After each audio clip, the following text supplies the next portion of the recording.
हम लोग पढ़ेंगे, क्या पढ़ेंगे आज हम लोग पढ़ेंगे राष्ट्रपति। ठीक है, राष्ट्रपति पढ़ेंगे। हमारे यहाँ बात करेंगे, राष्ट्रपति तो होते हैं लेकिन हमारे यहाँ सरकार का स्वरूप राष्ट्रपति नहीं है। ठीक है, हमारे सरकार का स्वरूप कैसा है?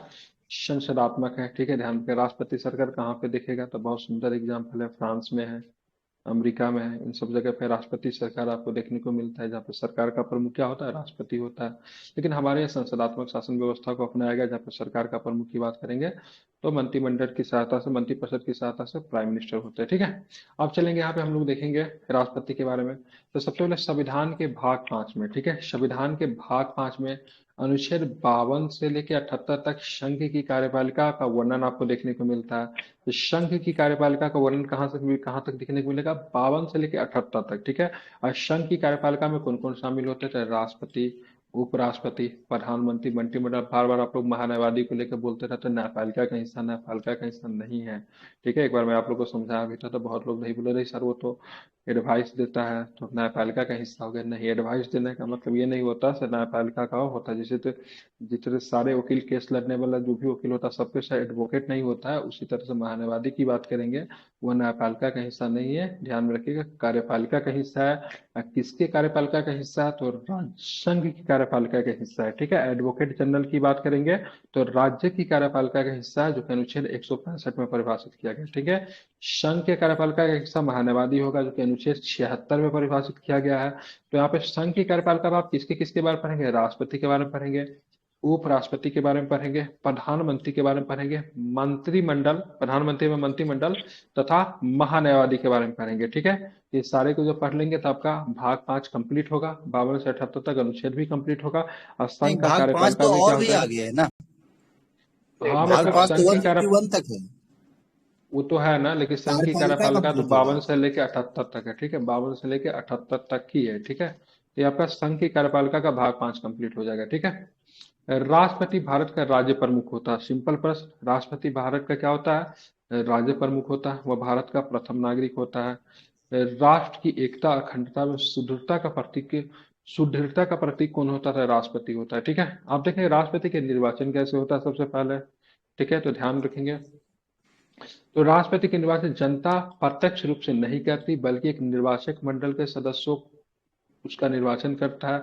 इसमें निम्न लोग शामिल होता है, इसलिए कह सकते हैं राष्ट्रपति का निर्वाचन अप्रत्यक्ष रूप से होती है, क्योंकि जनता की सहभागिता इसमें नहीं होती है।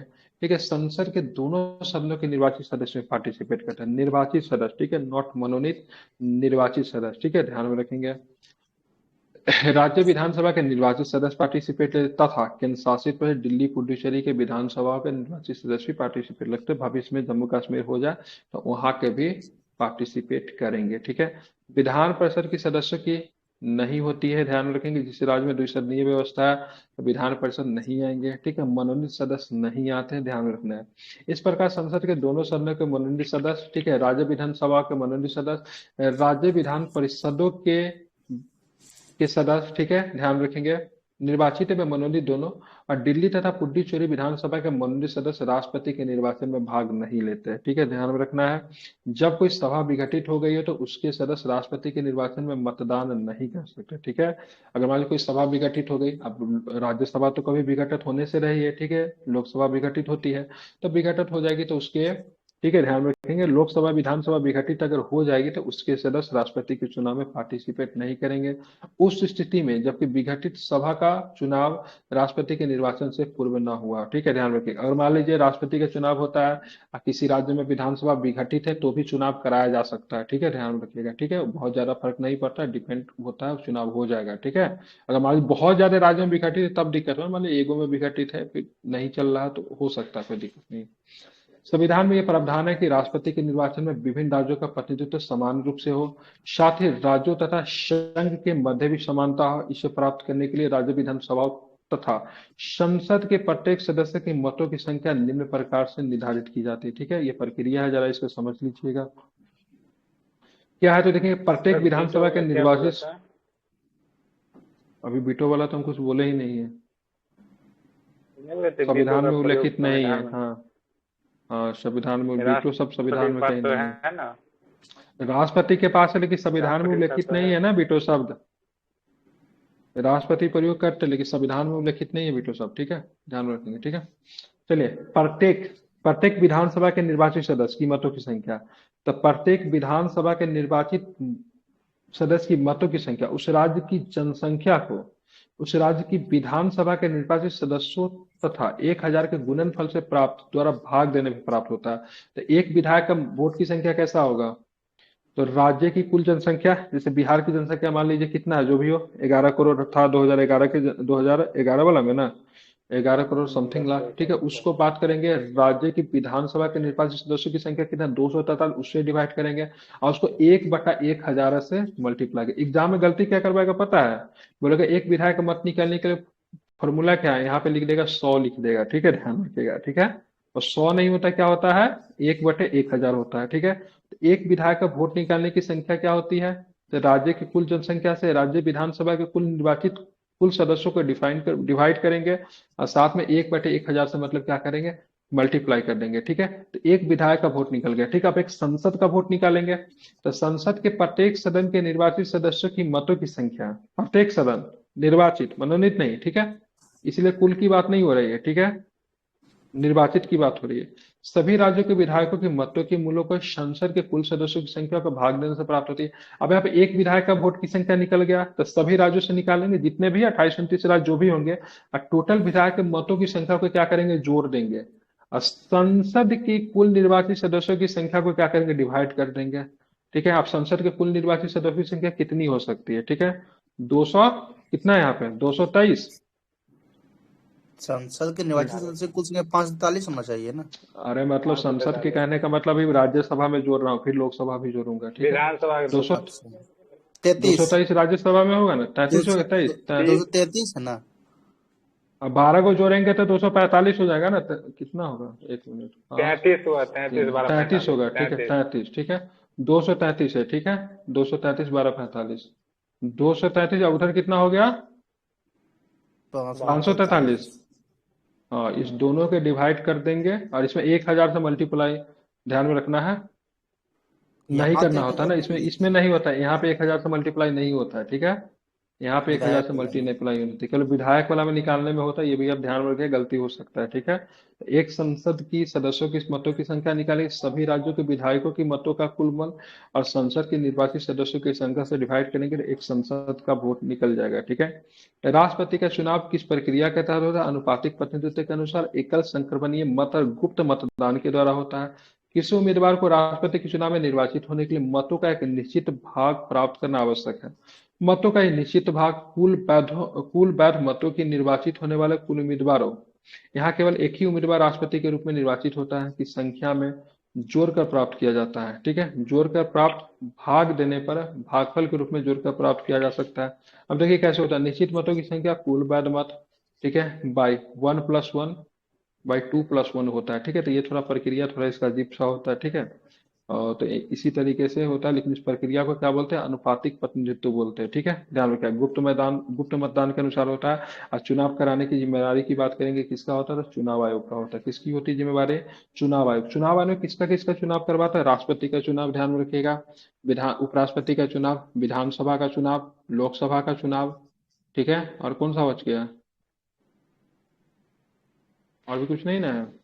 राष्ट्रपति, उपराष्ट्रपति, विधानसभा, लोकसभा, विधान परिषद, ठीक है, विधान परिषद भी, और राज्यसभा भी, ठीक है, लोकसभा, राज्यसभा, राष्ट्रपति, उपराष्ट्रपति, विधानसभा, विधान परिषद, ठीक है। इन सबका चुनाव कौन करवाती है? तो निर्वाचन आयोग करवाती है, ठीक है। अब बाकी पंचायत का चुनाव, नगर निगम का चुनाव कराने के लिए राज्य निर्वाचन आयोग तो है ही, ठीक है। निर्वाचक मंडल के प्रत्येक सदस्य को केवल एक मतपत्र दिया जाता है। मतदाता को मतदान करते समय उम्मीदवारों के नाम के आगे अपनी वरीयता 1, 2, 3, 4 आदि अंकित करनी होती है। इस प्रकार मतदाता उम्मीदवार को उतनी वरीयता आदि दे सकता है जितने उम्मीदवार होते हैं, ठीक है। अगर मान लीजिए 4 को अगर राष्ट्रपति के चुनाव में खड़ा होते हैं तो चारों को वोट आप कर सकते हैं, ठीक है। लेकिन ध्यान में रखिएगा, हम पहले नंबर पे ए को चुन लिए, ठीक है, दूसरे नंबर पे किसको चुन लीजिए, बी को चुन लिए, तीसरे नंबर पे हमने सी को चुन लिया, हाँ, चौथे नंबर पे हमने डी को चुन लिया, ठीक है। आप देखेंगे पहले नंबर पे सबसे ज्यादा वोट अगर ए को मिला है तो ए चुनाव जीत जाएगा, ठीक है। लेकिन मान लीजिए कि से हमने पहले नंबर पे तो ए को चुना है, लेकिन दूसरे नंबर पे हमने बी को चुना है। लेकिन कुछ लोग जो है सो पहले नंबर पे भी बी को चुने होंगे, तो उस आधार पे देखेंगे, तो अगर बी अगर जीत रहा है तो बी को मिल जाएगा। लेकिन ऐसा नहीं से एक ही आदमी को वोट देंगे, चार गो उम्मीदवार अगर राष्ट्रपति के चुनाव में खड़ा है तो चारों का वोट कर सकते हैं। ठीक है। लेकिन आपको देखना होगा सब फर्स्ट प्रायोरिटी पे किसको रखते हैं, जो ज्यादातर लोगों के द्वारा फर्स्ट प्रायोरिटी पे चुने जाएंगे वही मतलब क्या होता है, प्रेसिडेंट इलेक्ट हो जाएंगे। ठीक है, ध्यान रखिएगा। और एक एक संसद का मतों की संख्या हजारों में हो सकती है। ठीक है, ये भी ध्यान रखिएगा। ठीक है, हजारों में होता है, एक संसद का वोट हजारों में हो सकता है, इसलिए राष्ट्रपति 50,000, 60,000, 70,000 से चुनाव जीतते हैं। ठीक है, पहले बार मैं पढ़ा तो हम कंफ्यूज हो गए कि 70,000 से कोई कैसे राष्ट्रपति चुनाव जीते, इतना संसद विधायक कहाँ से आ गया। तो फिर इसका देखे से मतलब इनका प्रक्रिया जो है से बहुत थोड़ा जटिल टाइप का होता है। ठीक है, आप देखेंगे कैसे होता है। प्रथम चरण में प्रथम वरीयता के मतों की गणना होती है। यदि उम्मीदवार निर्धारित मत प्राप्त कर लेता तो वो निर्वाचित घोषित हो जाता है। ठीक है, अन्यथा मतों की हस्तांतरण की प्रक्रिया अपनाई जाती है।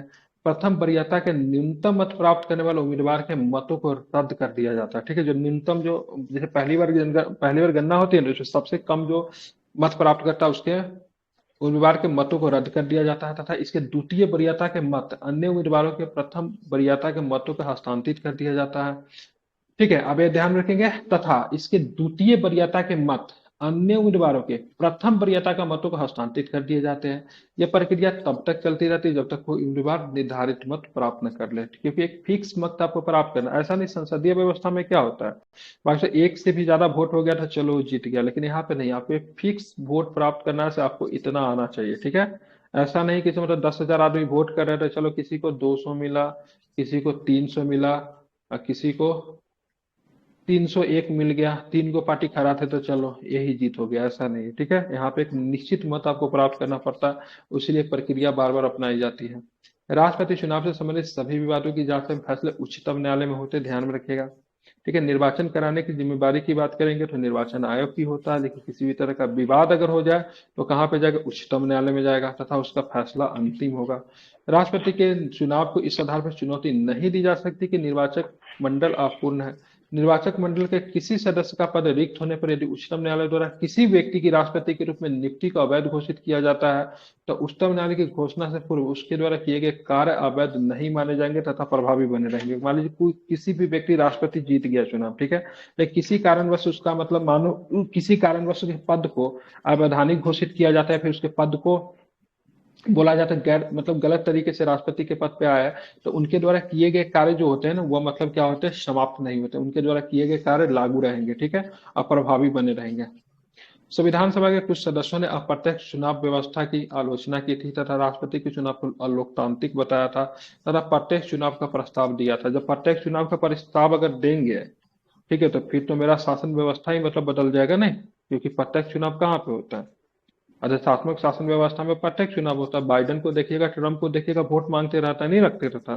जनता को डायरेक्ट अगर इन्वॉल्वमेंट अगर कराएंगे तो जनता के द्वारा, अगर जनप्रतिनिधि के द्वारा अगर राष्ट्रपति भी चुना जाएगा, प्रधानमंत्री भी चुना जाएगा, तो फिर तो सरकार की प्रक्रिया में भी टकराव होने लगेगी ना, नहीं होने लगेगा। वो भी कहेगा हम जनता के द्वारा चुने हुए, वो भी कहेगा हम जनता के द्वारा चुने हुए, तो फिर संसदात्मक शासन व्यवस्था का क्या मतलब रह जाएगा। इसलिए अप्रत्यक्ष चुनाव प्रणाली को अपनाया गया, जहाँ पे जनता के प्रतिनिधि राष्ट्रपति को चुनते हैं। लेकिन कुछ लोगों के द्वारा मतलब इस व्यवस्था को अलोकतांत्रिक बताया गया, और इसी आधार पर मतलब क्या करती जाती है, इनकी आलोचना भी की जाती है। हालांकि संविधान निर्माताओं ने, ठीक है, अप्रत्यक्ष चुनाव को निम्नलिखित कारणों से चुना। क्या क्या रीजन है, तो ध्यान रखिएगा, राष्ट्रपति अप्रत्यक्ष चुनाव संविधान की परिकल्पित सरकार की संसदीय व्यवस्था के साथ सद्भाव रखता है। सिंपल बात बोले, अब मान लीजिए कल तो आप भी तो क्लेम कर सकते हैं ना, तुम भी तो जनता के द्वारा चुन के आए हो, हम भी जनता के द्वारा। राष्ट्रपति तो सीधे कहेगा हमको तो जनता डायरेक्ट चुना है, तुम तो मतलब जनता का प्रतिनिधि के द्वारा चुने गए हो। तो सरकार की संप्रभुता किस में रहनी चाहिए, मेरे में रहनी चाहिए कि तुम्हारे में रहनी चाहिए। तो संसदीय व्यवस्था के साथ सद्भाव बनाए रखने के लिए, ठीक है, राष्ट्रपति के चुनाव में अप्रत्यक्ष चुनाव की प्रणाली अपनाई जाती है, प्रत्यक्ष की नहीं। ठीक है, इस व्यवस्था में राष्ट्रपति केवल नाम मात्र का कार्यकारी प्रधान होता है। ठीक है, जस्ट लाइक ब्रिटिश, ठीक है, किंग और क्वीन। ठीक है, ध्यान में रखिएगा। ठीक है, तो राष्ट्रपति का पद मिलता जुलता पद है। ठीक है, ब्रिटिश राजा फिर रानी से मिलता जुलता पद है। ठीक है, तथा मुख्य शक्तियां प्रधानमंत्री के नेतृत्व वाली मंत्रिमंडल में निहित होती है। यह अव्यवस्था होती है यदि राष्ट्रपति का प्रत्यक्ष चुनाव होता है और उसके वास्तविक शक्तियां न दी जाती, जो बात मैंने अभी बताया।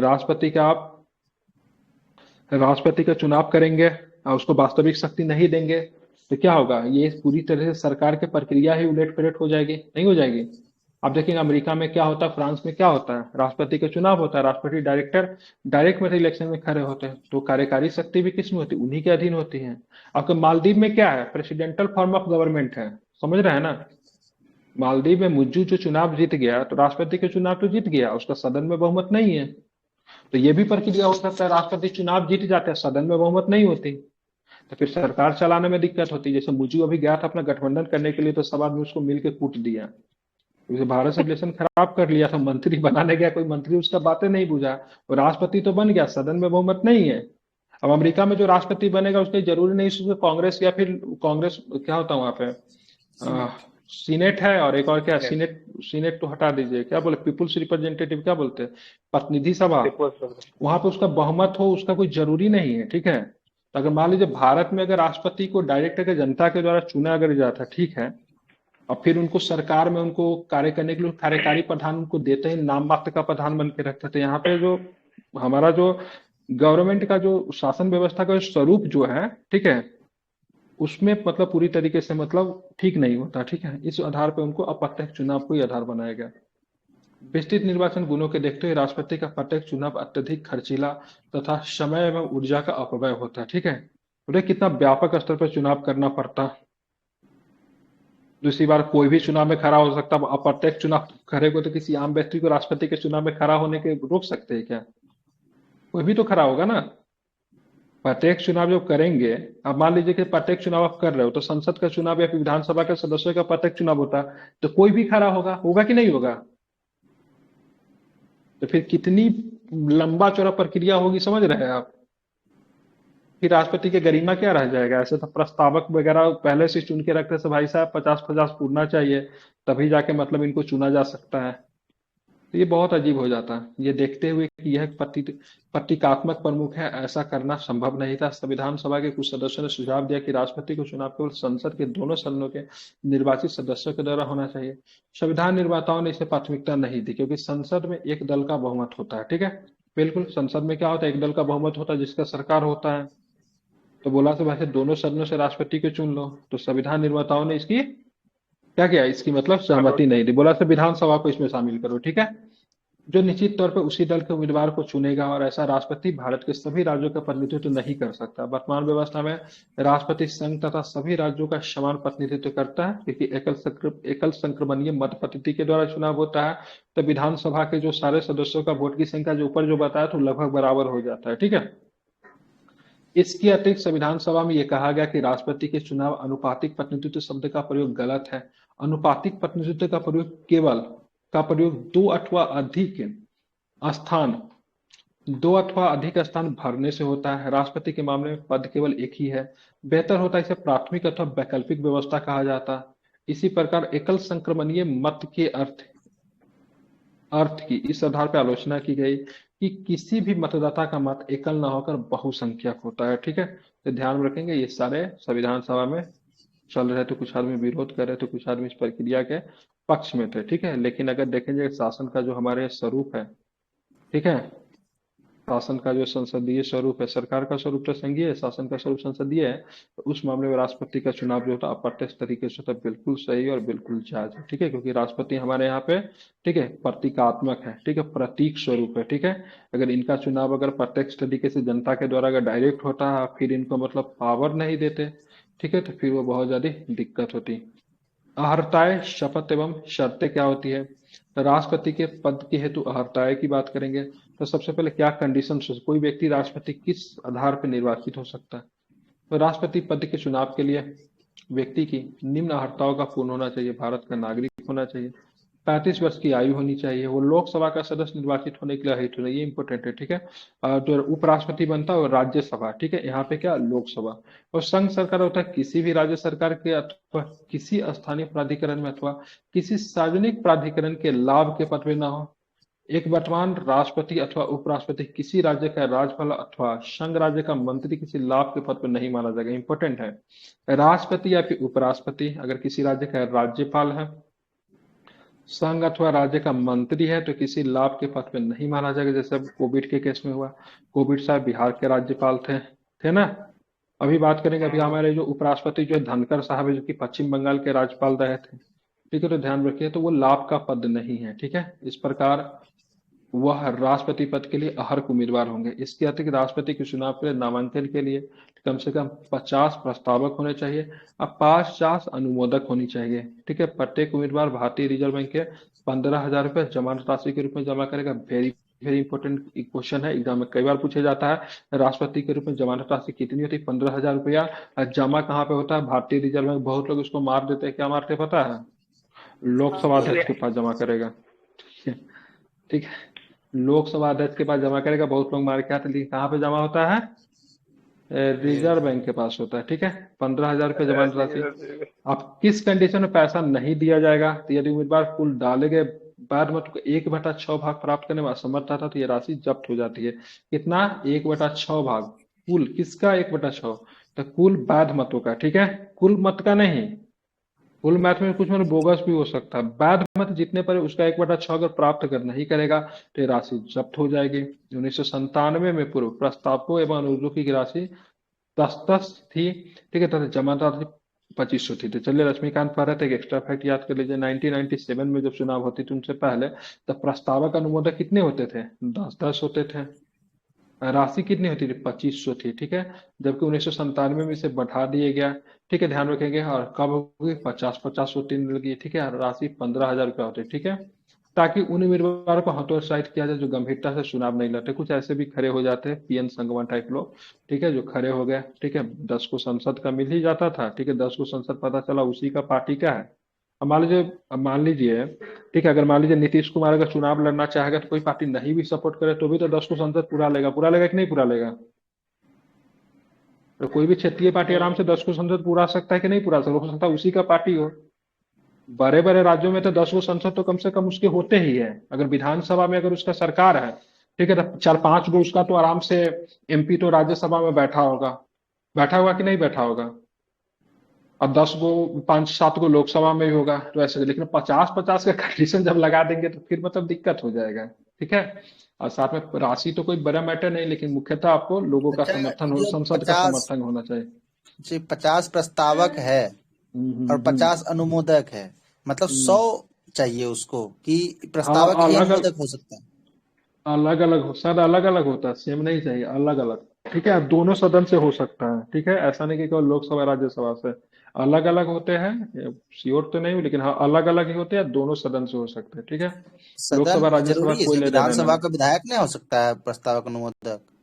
हाँ, विधानसभा का भी हो सकता है, बिल्कुल। दोनों तो प्रस्तावक बोले रहे। अनुमोदक विधानसभा भी हो सकता है, ठीक है। मतलब इधर का दोनों सदन और विधानसभा से भी हो सकता है, ठीक है, ठीक है। मतलब इसमें संसद की कोई बात नहीं की गई, ठीक है, विधानसभा के सदस्य भी हो सकते हैं, ठीक है। ध्यान में रखेंगे, ठीक है। जो चुनाव में भाग लेता है सो हो सकता है, सिंपल शब्दों में कहे तो बस इतना हाँ जान हाँ। लीजिए, ठीक है। चलिए, तो इसीलिए कहते हैं राष्ट्रपति के चुनाव तो आप भी लड़ सकते हैं, हम भी लड़ सकते हैं 35% का, लेकिन प्रस्तावक अनुमोदक कहाँ से लेकर आएंगे, ठीक है। मैटर यहाँ पे ये होता है, ठीक है, मेनली ये प्रस्तावक अनुमोदक, ठीक है। और अभी तक रिकॉर्ड रहा है, ठीक है, जिसकी सरकार रही है उसी से मिलता जुलता व्यक्ति ही प्रधान राष्ट्रपति बना है, ठीक है, ध्यान में रखिएगा, ठीक है। तो इंदिरा जिसको गांधी जो बोलेगा थी, उसी को ना वोट देगा, यही तो वही प्रकार इंदिरा चलता गांधी है। का नीलम संजीव रेड्डी से नहीं बनती थी, उन्होंने फखरुद्दीन अली अहमद का राष्ट्रपति बना दिया, जिनके राजनीतिक कैरियर से कुछ लेना देना ही नहीं था। बेचारे गुजरात के प्रोफेसर थे, ठीक है, उनसे इन्होंने इमरजेंसी लगवा दिया, ठीक है। आज तक वो बदनाम है वो व्यक्ति उसी कारण इमरजेंसी लगाने के लिए, ठीक है। आप देखेंगे कोई राजनीतिक कैरियर उनका नहीं है, ठीक है। अब इस देखिए तरफ तो अब्दुल राष्ट्रपति कलाम द्वारा, का भी रहा है। अब्दुल कलाम का हाँ राजनीतिक कलाम करियर साहब नहीं कर था, रहे लेकिन बिल, राष्ट्रपति बने हैं। उनका भी नहीं था राष्ट्रपति, हाँ वो भी बने हैं, लेकिन वो अच्छे काम किए। अब्दुल कलाम कलाम साहब भारत के सबसे सशक्त राष्ट्रपति में से मारे, के आर नारायण साहब, अब्दुल कलाम साहब, ठीक है। अब्दुल अब्दुल कलाम साहब भारत के सबसे सशक्त राष्ट्रपति के आर नारायण है, जो कि किसी की नहीं सुनते थे। अब भारत के सबसे, उसे राष्ट्रपति के बारे में कहना तो नहीं चाहिए, लेकिन भारत के सबसे निभे प्रतिभापति हुए राष्ट्रपति, ठीक है, वो तो वो थी, सबसे ज्यादा ये क्या नाम था? अरे जिन्होंने 1986 में जो बिल का प्रयोग हुआ था, क्या नाम था? ज्ञानी जैल सिंह। पंजाब का ज्ञानी जल सिंह। वो कहते थे इंदिरा गांधी कहेगी तो हम मतलब झाड़ू भी मारने के लिए तैयार है, उनका स्टेटमेंट थी, ठीक है। तो बहुत ही बेचारे थे, ठीक है। बाद में जाके उन्होंने एक चीज का प्रयोग किया जो कि वो बिल को रोक दिया। बिल जो थी उसको रोकना बहुत जरूरी था, ठीक है, डाक बिल है, क्योंकि सरकार जो थी उनमें क्या बोलते हैं, राइट टू प्राइवेसी का हनन हो रहा था। सरकार किसी भी व्यक्ति के चिट्ठी को, लेटर को पढ़ सकती थी, उसमें बिल अगर पास हो जाता था, इसलिए वो उन्होंने इस देख बिल लिए को थे रोका था, सरकार ठीक है। गिरने वाली है, इसीलिए रुक हम्म। भी गए। हाँ ठीक है, और उसके बाद एक और भी बिल को रोका गया था, बीटो का प्रयोग किए थे ये 1990 में किए थे, क्या नाम था इनका, अंतिम दिन मतलब संसद की सैलरी को 5 गुना बढ़ाने की बात किया था इसकी, विश्वनाथ प्रताप सिंह की सरकार ने, तो उस पर भी मतलब बिल को रोका था 1990 में। तो कुछ राष्ट्रपति काफी सशक्त होते हैं, जिनमें के आर नारायण साहब का नाम होता है, काफी सशक्त राष्ट्रपति माने जाते हैं, ठीक है।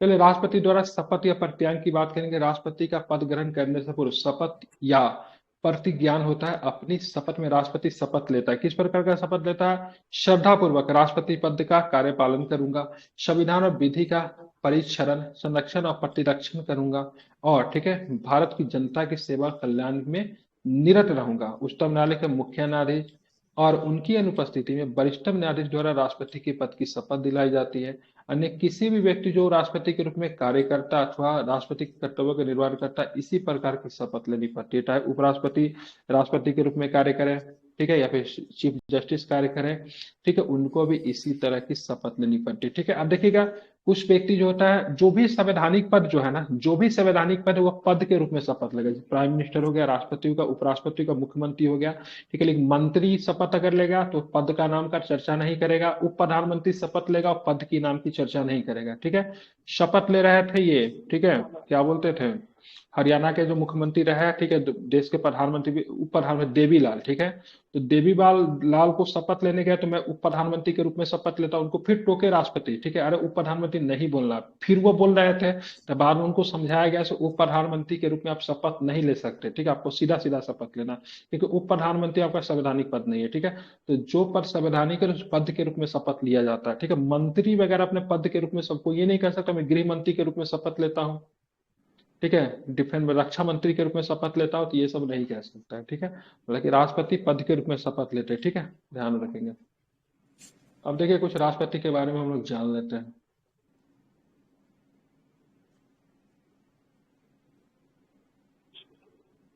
देखेंगे, राजेंद्र बाबू के विरोधी कौन थे, कई बार एग्जाम में पूछा है, केटी साहब, ठीक है, ध्यान रखेंगे, ठीक है। तो राजेंद्र बाबू के केटी साहब विरोधी थे, ध्यान में रखिएगा। तो कुछ कुछ के इंपॉर्टेंट नाम है, ठीक है। डॉक्टर राजेंद्र प्रसाद दूसरे बार भी बने। डॉक्टर एस राधाकृष्णन भारत के प्रथम उपराष्ट्रपति, तीसरे राष्ट्रपति और व्यक्ति के हिसाब से दूसरे, ठीक है। डॉक्टर जाकिर हुसैन भारत के प्रथम मुस्लिम राष्ट्रपति। के सुब्बाराव विरोधी में कौन थे? के सुब्बाराव। डॉक्टर राधाकृष्णन के विरोधी में कहते हैं चौधरी हरिराम, ठीक है, इंपोर्टेंट नेता चौधरी हरिराम का कुछ योगदान तो है, याद नहीं आ रहा है, लेकिन बड़े दिग्गज नेता माने जाते थे चौधरी हरिराम, ठीक है। बीबी गिरी, एन संजीव रेड्डी, दूसरे सत्र की मतगणना करनी पड़ी थी, ठीक है, दूसरा बार काउंटिंग करना पड़ा था बीबी गिरी के समय में, ठीक है। फखरुद्दीन अली हमें, ठीक है, ध्यान रखें, तो इनकी बात करेंगे, तो इनके समय इमरजेंसी लगी थी। नीलम संजीव रेड्डी निर्विरोध चुने गए, ठीक है, एक बार चुनाव हार गए, ठीक है, बीबी गिरी के खिलाफ चुनाव हार गए, क्योंकि यहाँ पे कांग्रेस ने समर्थन नहीं दिया, ठीक है। उस समय दो पार्टी बन गई थी कांग्रेस में, ठीक है, कांग्रेस आई और कांग्रेस ओरिजिनल कांग्रेस। कांग्रेस आई जो था इंदिरा गांधी समर्थित थी, एक कांग्रेस और भी बनी थी, जिसका अध्यक्ष जो था, क्या नाम था, साउथ का एक नेता था, वो निंजला गप्पा करके कोई नेता था, नाम मुझे कहने नहीं आ रहा, ठीक है, निंजला गप्पा करके कोई नेता था, वही नेता था, ठीक है, वही पार्टी का अध्यक्ष था। तो पार्टी में बन नहीं रही थी, तो समर्थन ही नहीं मिला, नीलम संजीव रेड्डी को चुनाव हार गए, ठीक है। इंदिरा गांधी से बिल्कुल इनकी नहीं बनती थी, ठीक है। अब यहाँ पे एन संजीव रेड्डी 77 में जिनसे निर्विरोध चुने गए थे, पहला बार निर्विरोध इन्होंने चुना गया। ज्ञानी जल सिंह, एच आर खन्ना रहते, ये भी बहुत दिग्गज नेता एच आर खन्ना, ठीक है। तो ज्ञानी जैल सिंह 1982 में बने थे, पंजाब के मुख्यमंत्री रहे थे। आर वेंकट रमन की बात करेंगे तो ध्यान रखना है। डॉक्टर शंकर दयाल शर्मा की बात करें, पहले दलित थे शायद ये। के आर नारायण पहले दलित थे कि के आर नारायण सर पहले दलित थे सर, ठीक है। इनके खिलाफ ये इंपॉर्टेंट, टीएन सेशन ने चुनाव लड़ा था, ध्यान में रखिएगा मित्रों, ठीक है। टीएन सेशन कौन थे? चुनाव आयुक्त रहे थे, सशक्त चुनाव आयुक्त रहे थे टीएन सेशन साहब, ठीक है। तो इन्होंने चुनाव लड़ा था इसके खिलाफ, ठीक है। डॉक्टर एपीजे अब्दुल कलाम के, ठीक है, लक्ष्मी सहगल, ठीक है, क्या थी लक्ष्मी सहगल? सुभाष चंद्र बोस जी के, ठीक है, इंडियन नेशनल आर्मी जो बना था, ठीक है, आजाद हिंद फौज, ठीक है, उनकी थी, ठीक है। कौन से ब्रिगेड को हेड करती थी? कौन से? रानी झांसी ब्रिगेड को हेड करती थी कैप्टन लक्ष्मी सहगल, ठीक है। कैप्टन, इनका नाम लक्ष्मी था, सहगल इनके हस्बैंड का नाम था, ठीक है, वो भी मतलब आईएनए के ही में वो भी आईएनए के ही मतलब क्या सीनियर ऑफिसर थे। दोनों का विवाह हुआ था तो ये लक्ष्मी सहगल हो गई थी, तो अबुल कलाम आजाद जी के खिलाफ इन्होंने चुनाव लड़ा था। प्रतिभा देवी सिंह पाटिल के खिलाफ चुनाव लड़ रहे थे बीएस शेखावत, ठीक है, राजस्थान के बड़े नेता। प्रणब मुखर्जी के खिलाफ लड़ रहे थे पीएन संगमा, ठीक है। इनकी पार्टी की बात करेंगे, कॉनरेड संगमा की पार्टी जो है वो अभी अभी राष्ट्रीय पार्टी बनी हुई, किताब साहब आई थिंक होगा, तो इनके द्वारा ही पार्टी बनाया गया था, ठीक है। हाँ, राष्ट्रीय पार्टी है। रामनाथ कोविंद की बात करेंगे तो मीरा मेघालय की कुमारी हो जाएगी, ठीक है। हाँ, मेघालय के कांग्रेस में सरकार भी है सर, ठीक है। और यहाँ पे टीएल रामनाथ स्टेशन के कोविंद बारे जी में जीत कहा जाते जाता हैं। है, हाँ, टीएल समय स्टेशन जी के बारे में कि नाश्ते ने, में नेताओं के एमएलए और ईगो के विधायक खाता हूँ। जाते थे। हाँ, ईगो, उसके ईगो का, ठीक है, ईगो का। अरे बहुत सारे लोगों को परेशान किया था इन्होंने, ठीक है। ठीक है, आप आईएएस देखेंगे यहाँ अधिकारी पे। तो हाँ, तो यहाँ पे, हाँ, तो चुनाव आयोग की स्थिति बहुत अधिक इन्हीं के समय से सुधर गई ना। अब अभी क्या सुधर था, गए। अभी अभी कौन है, तो रामनाथ कोविंद के बाद कौन आ जाएंगे? कौन? द्रौपदी मुर्मू। द्रौपदी मुर्मू। द्रौपदी द्रौपदी मुर्मू के खिलाफ कौन मुर्मू चुनाव लड़ रहे थे? पहली कौन थे? यशवंत यशवंत सिन्हा। सिन्हा। जसवंत यशवंत सिन्हा। सिन्हा, ठीक है, ध्यान हम्म। रखेंगे, ठीक है। कौन थे? यशवंत सिन्हा, ठीक है, ध्यान रखेंगे। तो राष्ट्रपति के पद एवं शर्तें, आई थिंक आप लोग थक रहे हैं तो रहने देते हैं, ऑलरेडी 30 मिनट हो गई है। तो कल हमने राष्ट्रपति के पद एवं, ये सब तो ऑब्जेक्टिव एग्जाम के पॉइंट ऑफ व्यू से, मेन क्लास आएगा ना बाद में। राष्ट्रपति की शक्ति देखें, विधायी शक्ति, कार्यकारी शक्ति होता है, राष्ट्रपति का पद किस प्रकार से होता है, किस प्रकार शक्ति से प्रयोग किया जाता है, ये सब देखें। ये सब तो बकवास है, कुछ मजा नहीं है, ठीक है। मजा तब आएगा कब, इस समय पढ़ने में मजा आता है, ठीक है। ये सब मेंस के पॉइंट ऑफ व्यू से ये सब, ठीक है, ठीक है। तो ये सब तो ऐसा ही बस है, इस सबको देखेंगे बाद में। कल राष्ट्रपति के पद के लिए शर्तें वगैरह को कल के क्लास में हम लोग इसको यहाँ से कंटिन्यू करेंगे, ठीक है। ध्यान में